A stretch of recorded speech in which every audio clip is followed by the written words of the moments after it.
कहते हैं कि अगर दिल और दिमाग दुरुस्त रहे तो समझ लीजिए कि सेहत फर्स्ट क्लास है।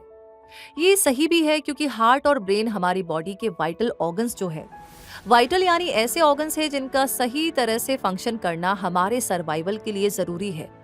लेकिन सवाल ये आता है कि क्या केवल हार्ट और ब्रेन ही वाइटल ऑर्गन्स है या फिर कुछ ऐसे वाइटल ऑर्गन्स भी है ह्यूमन बॉडी में जिनके पास काम तो बहुत है लेकिन उन्हें इतना नेम और फेम नहीं मिल पाया है। आपको क्या लगता है?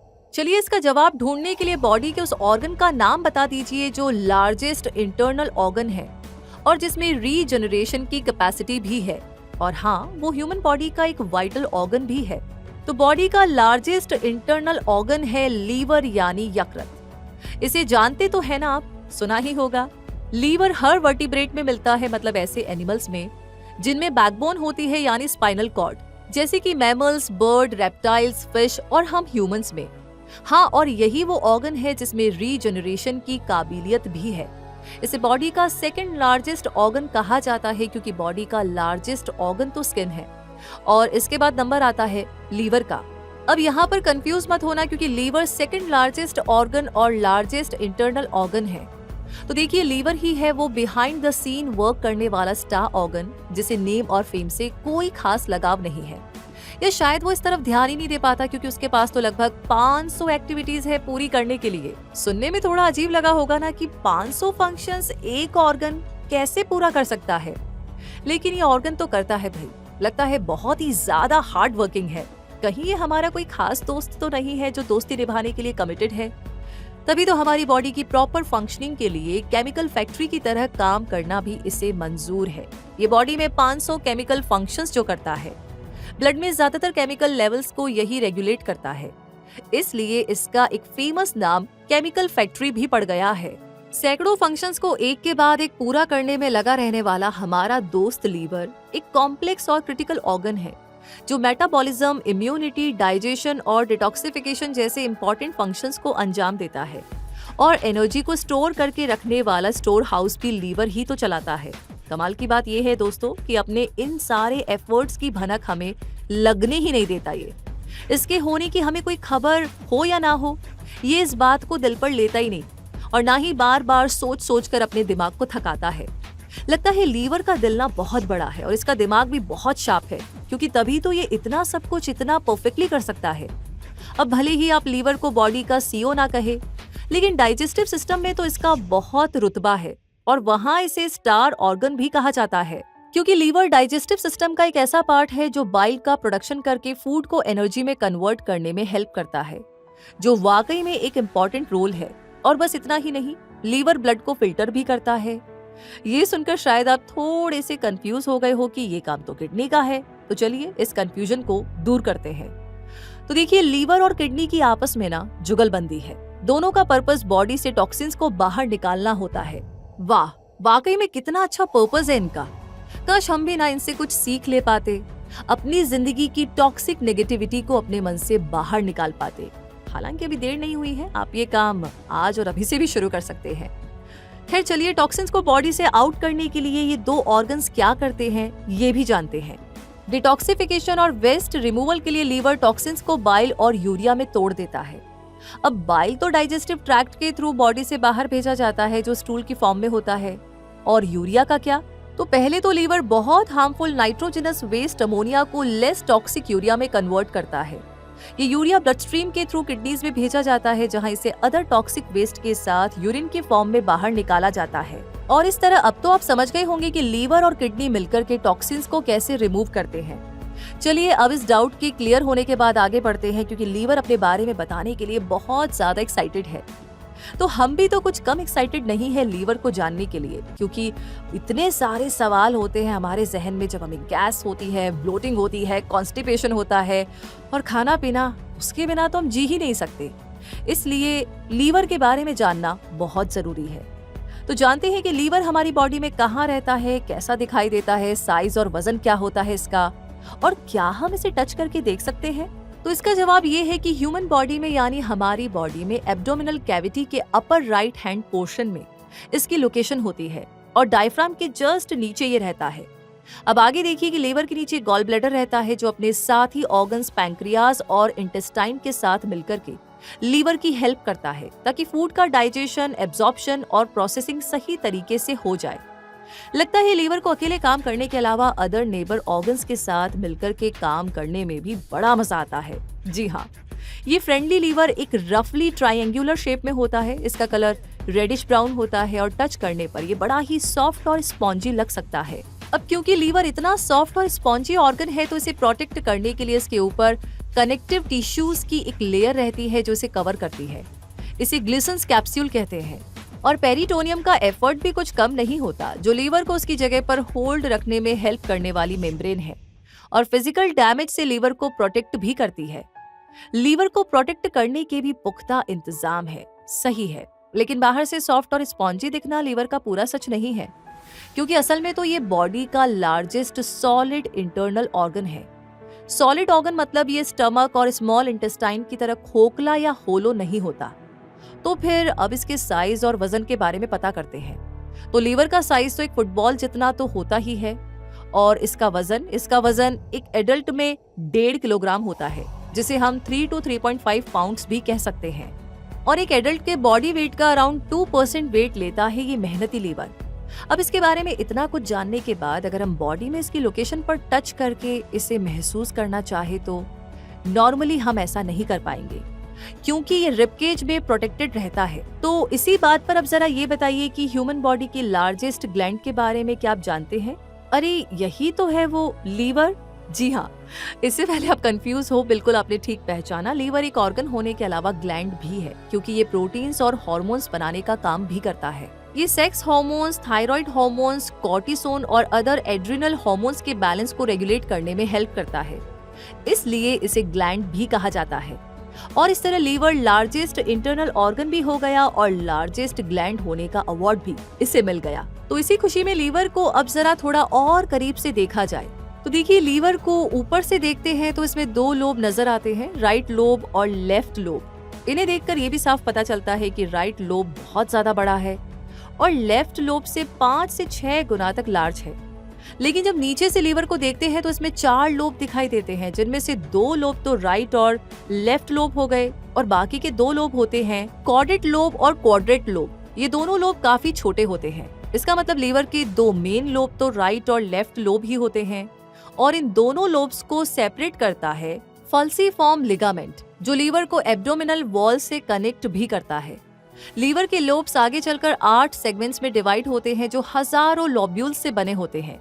ये लॉब्यूल्स बहुत ही छोटे छोटे हेक्सागोनल लोब्स होते हैं, जो लीवर की फंक्शनल यूनिट्स कहलाते हैं। हर लॉब्यूल में एक सेंट्रल वेन होती है, जिसे 6 हेप्टिक पोर्टल वेन्स और 6 हेप्टिक आर्टरीज घेरे रहती है। ये ब्लड वेसल्स बहुत सी कैपिलरी लाइक ट्यूब से कनेक्टेड रहती है, जिन्हें साइनोसॉइड्स कहते हैं। ये साइनोसॉइड्स लीवर की मेन फंक्शनल साइट होती है, जहां न्यूट्रिएंट्स की सप्लाई और मेटाबॉलिक प्रोडक्ट्स के रिमूवल जैसे इंपॉर्टेंट टास्क कंप्लीट होते हैं।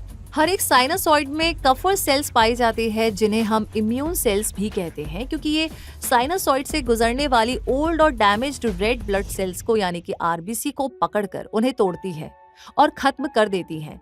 लगता है इन्हें सफाई बहुत पसंद है। और लीवर की मेजर सेल्स होती है हेप्टिक सेल्स यानी हेपेटोसाइट्स। लीवर की ज्यादातर सेल्स हेपेटोसाइट्स ही होती हैं। ये लॉब्यूल के अंदर सेल्यूलर प्लेट्स बनाती है, इसके लिए ये रेडियली अरेंज्ड रहती है और इनके बीच में लीवर कैपिलरीज और साइनोसॉइड्स लोकेटेड रहती हैं। हेपेटोसाइट्स के पास ऑपरेट करने के लिए बहुत सारे लीवर फंक्शंस होते हैं, जैसे कि मेटाबॉलिज्म, स्टोरेज, डाइजेशन और बाइल प्रोडक्शन भी। ये ही डिसाइड करती हैं कि कौन से न्यूट्रिएंट्स प्रोसेस होने चाहिए, क्या स्टोर होना चाहिए, स्टूल के जरिए बॉडी से क्या एलिमिनेट होना चाहिए और ब्लड के साथ वापस क्या जाना चाहिए। तो इन सेल्स का रोल तो वाकई में काफी ज्यादा इंपॉर्टेंट है। जी हाँ, वैसे आगे बाइल के बारे में आपने सुना है, तो चलिए जरा इसके बारे में भी थोड़ा जान लेते हैं। तो बात ऐसी है कि बाइल एक ग्रीनिश ब्राउन डाइजेस्टिव फ्लूइड है, जिसे लीवर की हेपेटोसाइट सेल्स कंटिन्यूअसली प्रोड्यूस करती रहती है। इसमें bile salts, cholesterol, bilirubin, electrolytes और वाटर होता है। स्मॉल इंटेस्टाइन में फैट्स के डाइजेशन और एब्जॉर्प्शन के लिए ये काफी ज्यादा जरूरी है।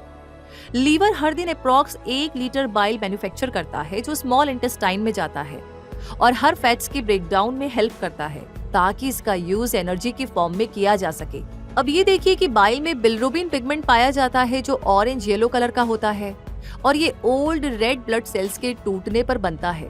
अब लीवर इसका क्या करता है? लीवर इसे केमिकली चेंज कर देता है ताकि इसका ज्यादा अमाउंट बाइल के साथ स्टूल में निकल जाए। ऐसा जरूरी क्यों है? क्योंकि अगर ये बॉडी में नॉर्मल से ज्यादा रह जाए तो इसका मतलब हो सकता है कि रेड ब्लड सेल्स का खात्मा सही तरह से नहीं हो रहा या फिर लीवर बिलिरुबिन को सही तरीके से ब्लड से साफ नहीं कर पा रहा है। तो ये एक एबनॉर्मल हेल्थ कंडीशन हो जाती है जिससे जॉन्डिस हो जाता है, जिसमें स्किन और आईज में पीलापन आ जाता है। बिलिरुबिन को जानना इसलिए जरूरी है क्योंकि ये इतना इंपॉर्टेंट है कि ब्लड में इसके अमाउंट का पता लगाने के लिए बिलिरुबिन टेस्ट किया जाता है, जिसके जरिए जॉन्डिस, एनीमिया, सिरोसिस और हेपेटाइटिस जैसी लीवर डिजीज का पता लगाया जाता है। तो अब तो आप बाइल के साथ बिलिरुबिन को भी समझ गए, लेकिन अब आगे देखते हैं कि लीवर के पास बताने के लिए और क्या क्या है। तो लीवर का कहना है कि इतनी मेहनत का काम करता हूँ तो मुझे ब्लड सप्लाई भी ज्यादा चाहिए। डिमांड तो सही है, इसलिए बॉडी को पूरी तो करनी ही होगी और इसलिए लीवर को बॉडी ब्लड सप्लाई का ऑलमोस्ट 13% तक मिल जाता है। लीवर का ब्लड सप्लाई सिस्टम एकदम यूनिक है, जिसे हेप्टिक सर्कुलेशन कहते हैं। इस सिस्टम में लीवर को ड्यूल ब्लड सप्लाई मिलती है, यानी 2 सोर्सेज से ब्लड मिलता है, एक तो हेप्टिक पोर्टल वेन से और एक हेप्टिक आर्टरी से। लीवर को होने वाली ब्लड सप्लाई में हेप्टिक पोर्टल वेन का कंट्रीब्यूशन 75% होता है और बाकी का 25% हेप्टिक आर्टरी सप्लाई करती है। हेप्टिक आर्टरी हार्ट से ब्लड में जाती है और हेप्टिक पोर्टल वेन इंटेस्टाइन से ब्लड लाती है। तो अब हेप्टिक आर्टरी तो हार्ट से ऑक्सीजनेटेड ब्लड लाती है, जबकि हेप्टिक पोर्टल वेन इंटेस्टाइन से न्यूट्रिएंट्स रिच ब्लड लाती है जो डीऑक्सीजनेटेड होता है।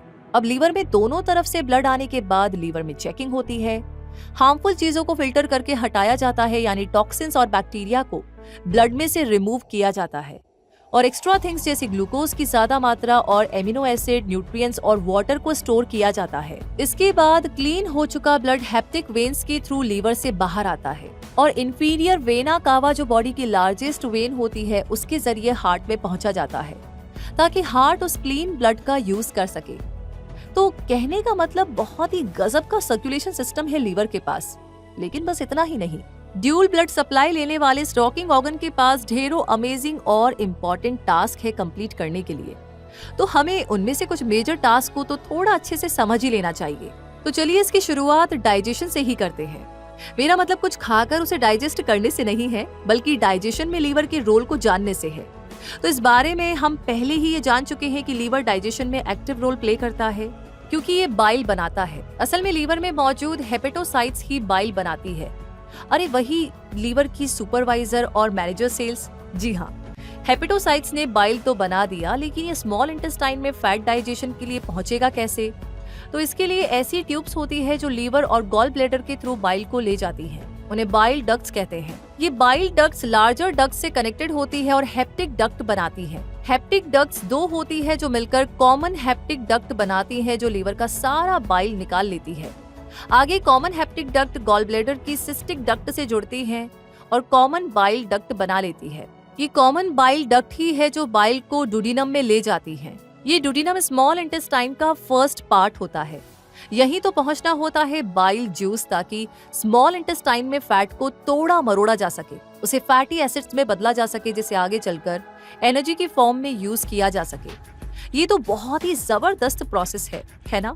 और इसी के साथ अब आगे गॉल ब्लैडर के प्रोसेस को भी समझ लेते हैं। गॉल ब्लैडर लीवर का पार्ट नहीं होता, बल्कि एक सेपरेट ऑर्गन होता है जो लीवर के साथ क्लोजली काम करता है। ये एक्स्ट्रा बाइल को स्टोर करता है और जरूरत पड़ने पर रिलीज कर देता है। यानी जब हम कुछ खाते हैं तो गॉल ब्लैडर बाइल को इंटेस्टाइन में छोड़ देता है ताकि फूड को डाइजेस्ट करने में हेल्प मिल सके। इसी तरह पैंक्रियाज भी डाइजेशन में हेल्प करता है जो लीवर और गॉल ब्लैडर के नीचे रहता है। डाइजेशन के दौरान पैंक्रियाज पैंक्रियाटिक जूसेस बनाता है जिन्हें एंजाइम्स कहते हैं। ये एंजाइम्स प्रोटीन्स, फैट्स और कार्ब्स के डाइजेशन में हेल्प करते हैं। मानना पड़ेगा कि ये टीम वर्क बहुत ही कमाल का है। अब जब डाइजेशन की बात हो गई है तो मेटाबॉलिज्म के बारे में भी जान लेते हैं और इसके लिए पहले ये समझ लेते हैं कि मेटाबॉलिज्म का मतलब क्या होता है। तो मेटाबॉलिज्म हमारी बॉडी की सेल्स में होने वाली ऐसी केमिकल रिएक्शंस होती है जो फूड को एनर्जी में बदलती है और इस एनर्जी का यूज तो हमारी बॉडी हर चीज में करती है, यानी मूव करने में, सोचने में, ग्रो करने में। और हमारे फूड के मेजर कंपोनेंट्स होते हैं कार्बोहाइड्रेट्स, फैट्स और प्रोटीन। तो फिर तो लीवर में इन तीनों का ही मेटाबॉलिज्म होता होगा, है ना? हाँ, बिल्कुल सही। तो हम पहले जानने वाले हैं कार्ब्स के मेटाबॉलिज्म के बारे में, यानी कार्बोहाइड्रेट्स के बारे में। ये कार्ब्स हमारे फूड का एक बहुत इंपॉर्टेंट कंपोनेंट होते हैं। ये हमें ब्रेड, फ्रूट और मिल्क जैसे ढेर सारे प्रोडक्ट्स में मिलता है। हमारा डाइजेस्टिव सिस्टम कार्बोहाइड्रेट्स को ग्लूकोज में बदल देता है, जिसे body cells primary energy source के रूप में यूज करती हैं। इस प्रोसेस के बाद जो ब्लड लीवर में पहुंचता है वो ग्लूकोज रिच होता है। लीवर इस ग्लूकोज को ग्लाइकोजन की फॉर्म में स्टोर कर लेता है। इस ग्लाइकोजन को हम बैकअप फ्यूल कह सकते हैं। जब बॉडी को क्विक एनर्जी बूस्ट चाहिए होता है या एक पर्सन का ब्लड ग्लूकोज लेवल गिरता है, तो लीवर इस ग्लाइकोजन को ब्रेक करके ब्लड स्ट्रीम में ग्लूकोज की फॉर्म में रिलीज कर देता है, जिससे जरूरत के टाइम पर बॉडी को क्विक एनर्जी मिल जाती है। और इस तरह लीवर बॉडी में ब्लड शुगर का एक हेल्दी लेवल मेंटेन करने में हेल्प करता है। इसी तरह लीवर से होकर गुजरने वाले ब्लड में फैट भी तो होता है, फैटी एसिड्स की फॉर्म में, जो अवोकाडोज, ऑलिव ऑयल, नट सीड्स और फैटी फिश जैसे फूड से मिलता है। ये फैटी एसिड्स डाइजेशन के दौरान फैट्स के ब्रेकडाउन से बनते हैं। इन्हें लीवर की हेपेटोसाइट्स एब्जॉर्ब करती है और मेटाबोलाइज करके एटीपी की फॉर्म में एनर्जी प्रोड्यूस करती है। एटीपी यानी एडिनोसिन ट्राइफॉस्फेट होता है और ये एनर्जी की ऐसी फॉर्म है जिसे बॉडी सेल्स अपने काम करने के लिए यूज करती हैं। और अब जरा देखते हैं प्रोटीन मेटाबॉलिज्म को। तो डाइटरी प्रोटीन जो dairy foods, eggs, fish etcetera से मिलता है, उसके कंपोनेंट्स को डाइजेस्टिव सिस्टम एमिनो एसिड्स में तोड़ देता है। फिर ये एमिनो एसिड्स लीवर में जाते हैं, जहां लीवर इन पर एंजाइम्स यूज करता है, जिससे ये बॉडी की यूज करने लायक फॉर्म्स में बदल जाते हैं, यानी एनर्जी सोर्स की तरह यूज किए जा सकते हैं। लीवर में डाइटरी प्रोटीन पर प्रोसेसिंग के थ्रू अमोनिया भी बनता है, जो बहुत ज्यादा टॉक्सिक होता है।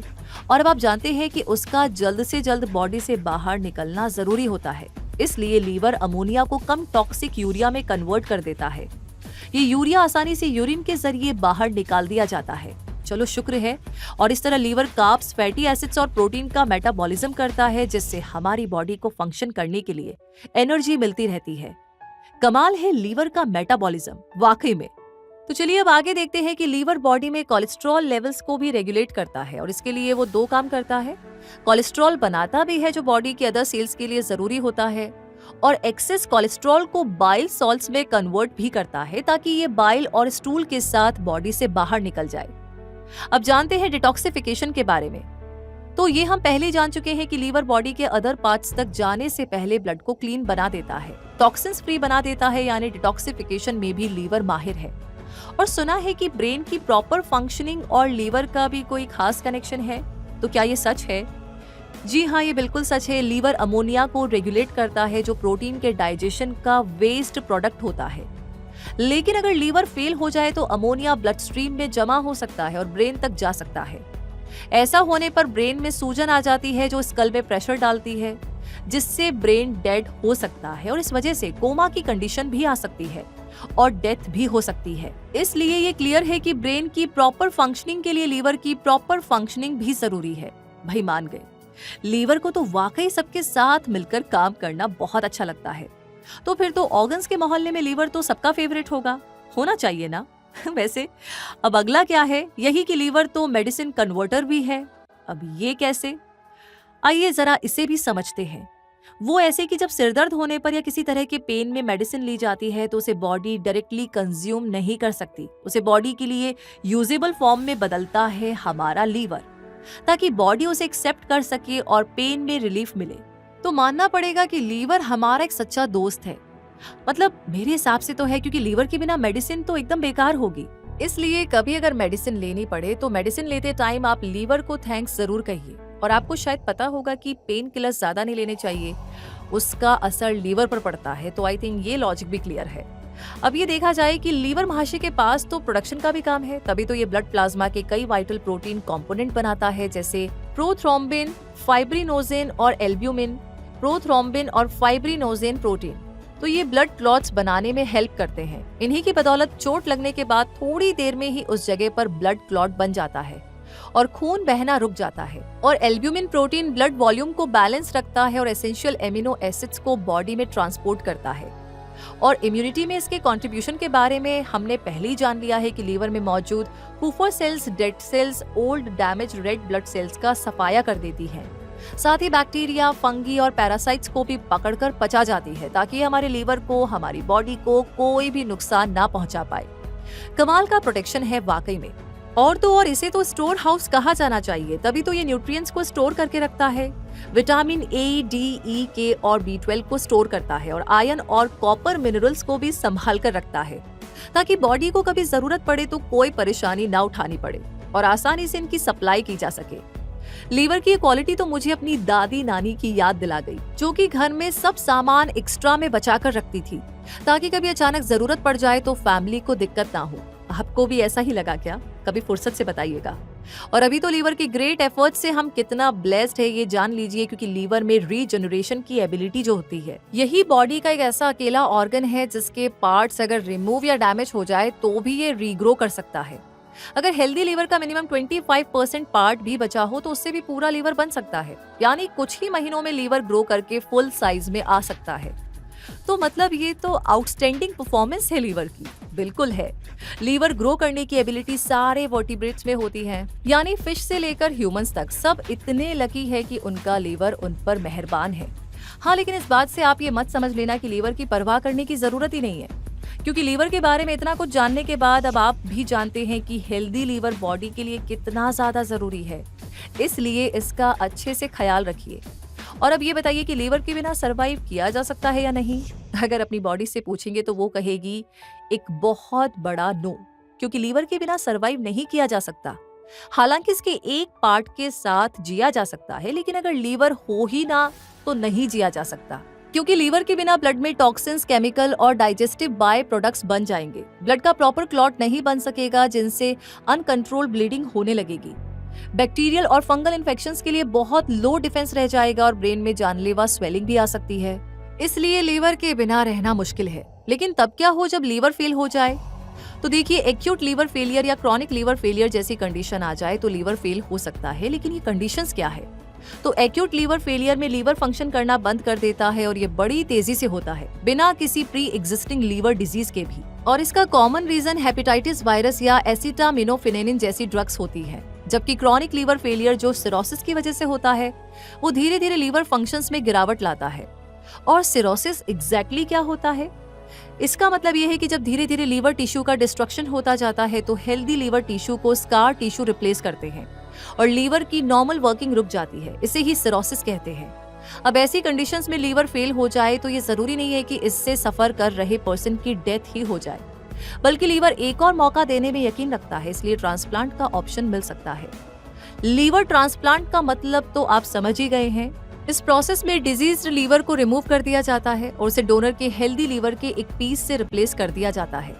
ये पीस कम से कम 25 से 30% होता है जो लीवर के सारे जरूरी फंक्शंस पूरा कर सके, और फिर लीवर कुछ टाइम में फुल साइज में आ जाता है। लेकिन यहाँ पर दो बातें जानना जरूरी है कि लीवर ट्रांसप्लांट सिर्फ उन्हीं पेशेंट्स में किया जाता है जिन्हें एक्यूट लीवर फेलियर हो या लास्ट स्टेज लीवर डिजीज हो। और लीवर ट्रांसप्लांट हर पेशेंट को सूट करे ये जरूरी नहीं, क्योंकि कई सारे पेशेंट्स में लीवर ट्रांसप्लांट के सीरियस कॉम्प्लिकेशंस भी हो जाते हैं, क्योंकि उनकी बॉडी नए लीवर को एक्सेप्ट नहीं करती। तो समझिए आप एक्सेप्टेंस कितनी ज्यादा जरूरी है, बॉडी में भी और जिंदगी में भी। अब अगला सवाल ये आता है कि ऐसी कंडीशन आती ही क्यों है कि लीवर फेल हो जाता है या लीवर ट्रांसप्लांट की कंडीशन फेस करनी पड़ती है? क्या लीवर डिजीज चुपचाप आती है? जी हाँ, आपने सही समझा, क्योंकि लीवर डिजीज एक साइलेंट कंडीशन होती है। जैसे लीवर अपने टास्क को बिना शोर मचाए पूरा करता है, वैसे ही लीवर डिजीज भी चुपचाप ही आ जाती हैं। यानी इनके कोई क्लियर साइन एंड सिम्टम्स पता नहीं चल पाते जब तक कि लीवर डैमेज होने ना लग जाए। और ऐसी कंडीशन में कुछ नॉट सो स्पेसिफिक सिम्टम्स नजर आते हैं, जैसे भूख नहीं लगना, वेट लॉस होना और जॉइंटिस होना। तो ये मामला थोड़ा सीरियस लग रहा है, इसलिए बेहतर यही होगा कि थोड़ा लीवर डिजीजेस को भी जान लिया जाए। तो देखिए, लीवर डिजीज हेरिडिटरी भी हो सकती है, यानी पेरेंट्स से बच्चों में आ सकती है, जैसे हीमोक्रोमोटोसिस और विल्सन्स डिजीज।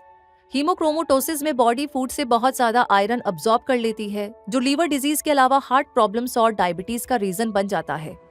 और विल्सन्स डिजीज में लीवर, ब्रेन और अदर वाइटल ऑर्गन्स में बहुत ज्यादा कॉपर जमा हो जाता है और लाइफ थ्रेटनिंग कंडीशन बन जाती है। ऐसी हेरिडिटरी डिजीजेस के अलावा वायरस भी लीवर डैमेज के लिए रिस्पॉन्सिबल हो सकता है। आपने हेपेटाइटिस ए, बी और सी का नाम तो सुना ही होगा। ये वायरस इन्फेक्शन लीवर की इन्फ्लेमेशन का रीजन बनते हैं। इस डिजीज में स्वेलिंग आती है क्योंकि टिश्यू इन्फेक्टेड या इंजर्ड हो चुके होते हैं। ये कंडीशन लीवर को डैमेज भी कर सकती है। हेपेटाइटिस अल्कोहल कंजप्शन से और मोटापा होने से भी हो सकता है, हालांकि मेन रीजन वायरस ही होता है। तो अब ये जानना है कि हेरिडिटी, वायरस, मोटापा और अल्कोहल के अलावा भी किन्हीं रीजन से लीवर डिजीज हमला कर सकती है क्या? तो इसका जवाब है हाँ, बिल्कुल कर सकती है। केमिकल्स के कांटेक्ट में लगातार आते रहने से लीवर डिजीज का रिस्क बन सकता है। पर्सनल हाइजीन का ध्यान नहीं रखने से भी लीवर अफेक्ट हो सकता है। हाथों को अच्छी तरह नहीं धोने से भी और अनप्रोटेक्टेड सेक्स से भी लीवर डिजीज का खतरा बन सकता है। और हाँ, स्मोकिंग भी लीवर पर बुरा असर डालती है। तो लीवर डिजीज को इवेल्युएट करने के लिए कौन से टेस्ट किए जाते हैं? तो इसके लिए बहुत से टेस्ट होते हैं जो सिम्टम्स के अकॉर्डिंग हुआ करते हैं, जैसे कि serum bilirubin test, serum albumin test, alanine transaminase यानी ALT टेस्ट और एस्पार्टेट ट्रांसमिनेज यानी AST टेस्ट। तो जो मेडिकल एक्सपर्ट लीवर से जुड़ी प्रॉब्लम्स को डायग्नोस, ट्रीट और मैनेज करता है उसे हेपेटोलॉजिस्ट कहते हैं। यही गॉल ब्लैडर, बाइल डक्ट्स और पैंक्रियाज से रिलेटेड इश्यूज को भी डायग्नोस करता है। वैसे कि आपको पता है कि टर्म हेप्टिक का मतलब ही लीवर होता है, तभी तो लीवर से रिलेटेड पार्ट्स एंड प्रोसेसेस में हिपैटिक टर्म ही यूज होती है, जैसे कि hepatologist, hepatic cell, hepatic duct etcetera. अब क्योंकि लीवर की अच्छी हेल्थ बहुत जरूरी है, इसलिए लीवर रिलेटेड डिजीजेस को लेकर के अवेयरनेस स्प्रेड करने के लिए हर साल 19 अप्रैल को वर्ल्ड लीवर डे मनाया जाता है। मतलब लीवर को बचाने के लिए वर्ल्ड लेवल पर इतना कुछ किया जाता है ना? तो अब सवाल ये आता है कि अपने लीवर दोस्त को डिजीजेस से बचाने के लिए, हेल्दी और हैप्पी बनाए रखने के लिए भाई हम कर क्या सकते हैं? तो यहाँ पर ना हम बहुत कुछ कर सकते हैं, जैसे कि अल्कोहल को दोस्त समझना छोड़ सकते हैं। इलीगल ड्रग्स जैसे हेरोइन और कोकेन के लिए एक बड़ा सा नो का बोर्ड रख सकते हैं। स्मोकिंग भी हार्मफुल है, ये याद रख सकते हैं। रेगुलर एक्सरसाइज कर सकते हैं। केमिकल्स और टॉक्सिन से रेगुलर कांटेक्ट को अवॉइड कर सकते हैं। वायरस स्प्रेड को रोकने के लिए अपने पर्सनल आइटम्स जैसे नीडल्स, रेजर्स और टूथब्रश को शेयर करना बंद कर सकते हैं। हेल्दी वेट मेंटेन रख सकते हैं। हेपेटाइटिस A और हेपेटाइटिस B की वैक्सीन लगवा सकते हैं। सेफ सेक्स की इंपॉर्टेंस को समझ सकते हैं ताकि हेपेटाइटिस इन्फेक्शन अवॉइड किया जा सके। और हेल्दी डाइट को फॉलो कर सकते हैं, जिसमें nuts, grape, beetroot juice, citrus fruits, leafy green vegetables, garlic, ginger, इन सभी को इंक्लूड कर सकते हैं। और साथ ही आप कॉफी को भी इंक्लूड कर सकते हैं। सुनकर थोड़ा अजीब लग रहा है तो आपको बता दूं कि स्टडीज से पता चला है कि कॉफी सिरोसिस डेवलपमेंट और लीवर कैंसर से प्रोटेक्ट करती है। लेकिन इसका मतलब ये नहीं कि आप बहुत सारी कॉफी पीना शुरू कर दें, क्योंकि कॉफी के साइड इफेक्ट्स भी तो काफी सारे हैं। तो अब आप समझ गए ना कि करने के लिए तो बहुत कुछ है और आसान भी है, लेकिन जो भी करे बैलेंस में। लेकिन ये देखिए, अभी एक और सवाल मेरे दिमाग में घूमा जा रहा है कि क्या लीवर पर भी एजिंग का असर होता है? तो एजिंग का असर सिर्फ हमारी स्किन पर ही नहीं होता, बल्कि लीवर पर भी होता है। इसलिए लीवर सेल्स का वॉल्यूम और ब्लड फ्लो एजिंग के साथ डिक्रीज होने लगता है। कहने का मतलब कि एजिंग से कोई नहीं बच सकता। जी हाँ। खैर, अब इसी के साथ हम पहुंच गए हैं लीवर से मुलाकात के अंतिम पड़ाव पर। इसे एक हैप्पी एंडिंग ही कहेंगे, क्योंकि अभी तक लीवर हमारा दोस्त था, अब हम भी लीवर फ्रेंडली बनना चाह रहे हैं।